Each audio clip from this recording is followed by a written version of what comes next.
yeah. Who's ready to hit him up style? Like Blue Cantrell. You remember Blue Cantrell?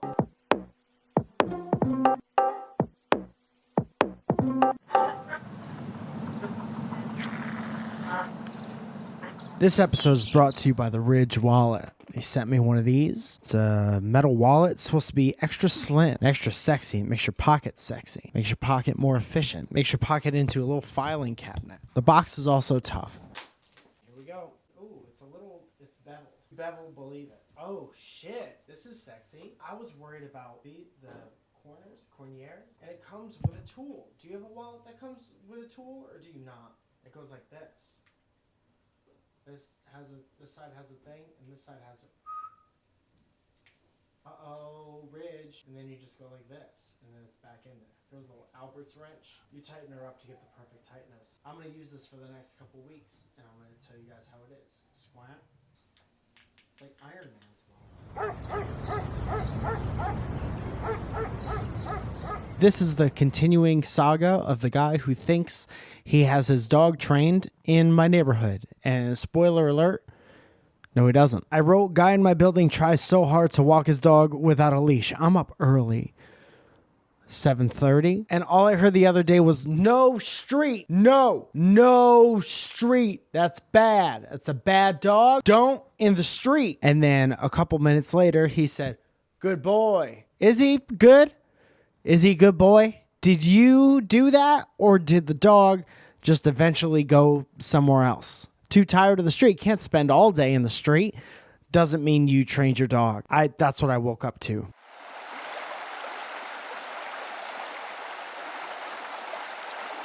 We have a garbage chute in our apartment building. It's by the elevator. The other day I was in the elevator, and as the door was closing, a girl came up wearing nothing but a towel and a face mask, a face wash mask. And she had a full bag of garbage, and she put it in she was like weird about me being there.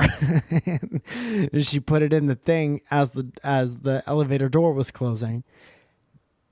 And I was like, what could be in the garbage that couldn't wait until you were done with not having clothes on? That's all I thought about for the rest of that day, is what needed to be out of the house before you could even put pants on or socks. I think she killed someone, and I think that she was trying to look unsuspecting, because who's going to kill someone in a towel? There's no way. So that was a weird, urgent time to do that. And I had so many questions, but you can't ask.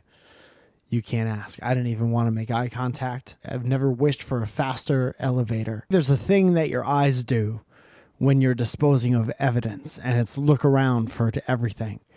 And our eyes were covered in a face wash, so I couldn't tell.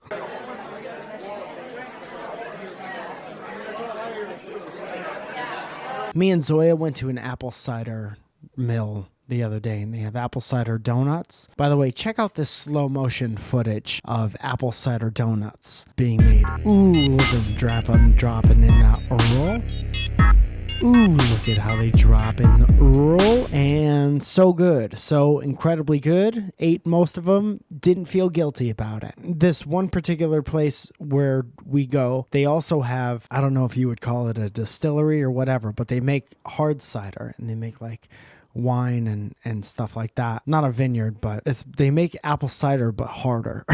They make it hard. And they have like tastings, right? And you see all these adults stumble out of there drunk, and there's this one guy, he stumbled out with a group of his friends, and he goes, I didn't even think the apple one was that bad, that much. They didn't even have that much alcohol in it. And he was so loud.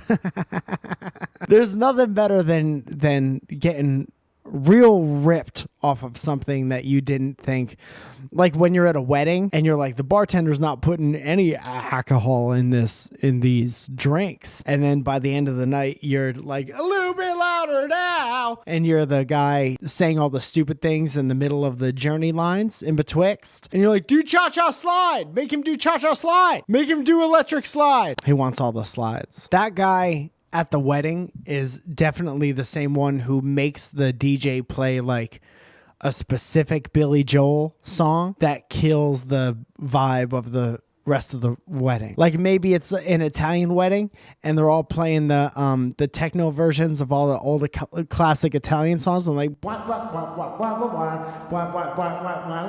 and then you're like scenes from an Italian restaurant, but the DJ has to play it because it's the drunk uncle that's like, you gotta play this Billy Joel, it's a classic Italian song, and then he plays it and everyone's been doing this all night and now they gotta sit down and listen to this tale of two young adults having love in an Italian restaurant, and it kills the vibe, but you got to do it because that drunk guy didn't know he was getting drunk, and that guy was at the apple cider farm. All right, I'm going to take a small break. I'm going to come back with 3 questions. While I'm doing that, watch this. Bad furniture. There's bad furniture on the loose, and you got to watch out for it.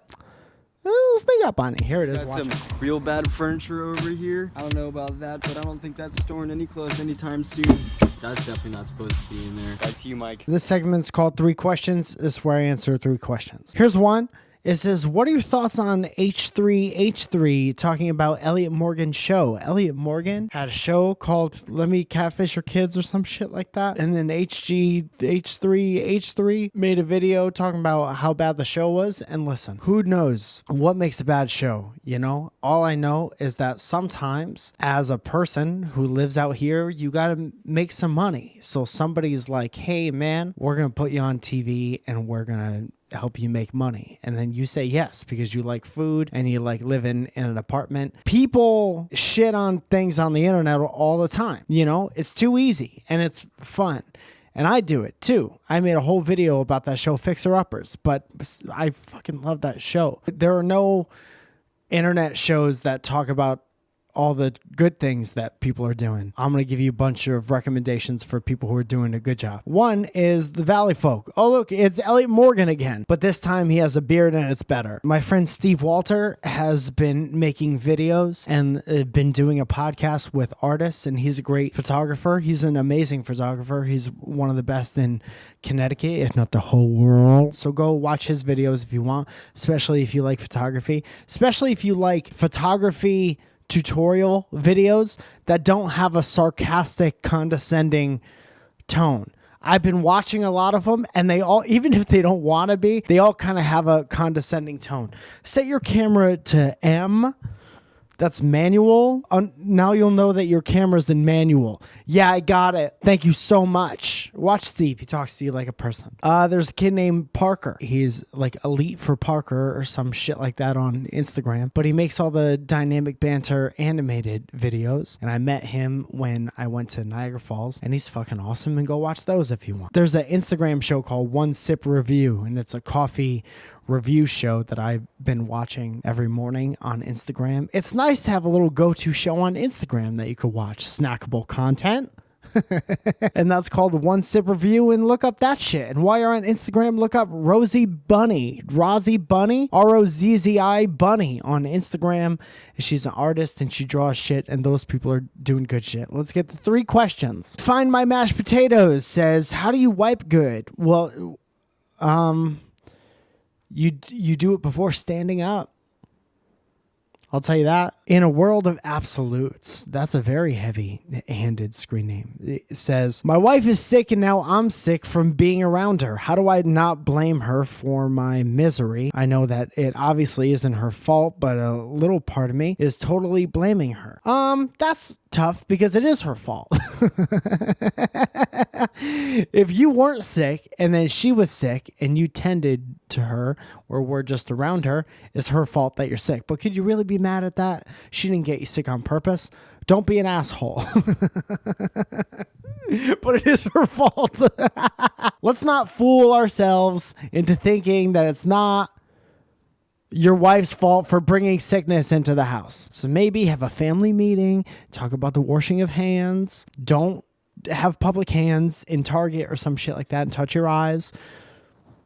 All right? That guy's wife. Will Mersip says, I've got a job. I like making enough money. Amen. And a little bit of a humble brag there. I have an opportunity to move in the company. What? I have an opportunity to make a move in the company for a position that's offering more money, but I don't think I'd enjoy my job nearly enough. Do I plan for a future and take the money, or do I limit my advancement potential by sticking to something I currently enjoy? Oh shit, player. Ooh, and we got a loaded... What's this? Am I in a musket? Because we got a loaded question. If you got a job that you like to go to, it's not going to feel like a job all the time. And you're not going to wake up at 7 o'clock in the morning and you're like, well, I have tons of money, but I'm unhappy and I have to spend it in weird ways on the weekends because my whole week is filled with being all yuck mouth about it. But like, I don't know, man. Do you just have that job and plan on not having it forever? Maybe have a specific goal in mind. Once I have this much money saved up, I'm fucking outie and I'm going to do something that I like. Or do you just stay happier the whole time? And how happy is happy? Is happy just okay? Or is happy like, I can't wait to go to my job every morning? Because if you're like that, and doing this and hitting yourself in the leg, I would stay in that position because that sounds like an awesome place to be. But I don't know your money situation. I don't know your goals. I don't know if you want a house and don't have one yet. I don't know if you want 3 dogs or if you and your wife want to get pregnant with a dog, surrogate dog, and have your own dog that has your DNA. I don't know your goals. That is probably expensive. I have this job. So I am very like happiness over a lot of money. If I'm being honest, I'd probably have way more money if I stuck to a way safer job, but I have a really cool life. So I think you just need to have a talk with your family and your own self and think about what's the most important to you. And you should definitely always, no matter what job you have, set goals for yourself and then follow whatever path is going to see you accomplish those goals. Accidental good advice by the end of it. Thank you so much for joining us today. Come out to the Friends and Friends show. It's a crowd work show in WeHo, which is Western Hollywood, on December 20th at the open space on North Fairfax. You can come to that. You're going to see a bunch of names on the screen. Those people are members of the channel. Cost $5 a month. And they help me out. They help make this good. And they help me pay other people to help make these good. Oh, God. Too many internal burps by the end of it. Check out DFTBA if you want Mike in the Morning t-shirts and stuff. Used to be here, not here anymore. Now there's an old lamp. What do you think of this old lamp? We bought 2 of them. And here's another one that I don't know if you could see because of the bars. This one's beautiful, but blew out the electricity in the whole apartment building. So we're going to rewire that. Love you so much. And that's it. Thank you for watching this. Great. Where's the button? Here it is.